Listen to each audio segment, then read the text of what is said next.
চোরা দিলি দর্শন, আয় আয় আস্তর করিমু দণ্ডন। নিকটে না আইসো চোরা, ভাগো দূরে দূরে, আজ লাগ পাইয়াছি দণ্ডিমো তোমারে। কাকে দণ্ডদান করবেন? নিত্যানন্দ প্রভু রঘুনাথ দাস গোস্বামীকে দণ্ডদান করবেন। কিসের দণ্ড?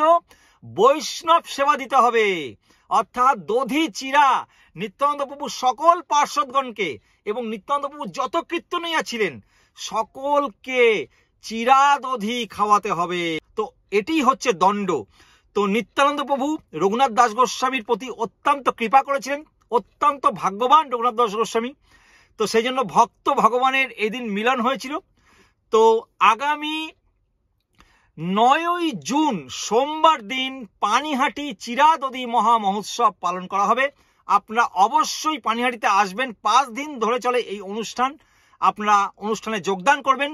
আর যারা একান্ত আসতে পারবেন না তারা অবশ্যই আপনাদের সাধ্য মতন ভোগ নিবেদন করবেন, নিবেদন করে আপনারা গৃহেতে পালন করবেন। কেমন?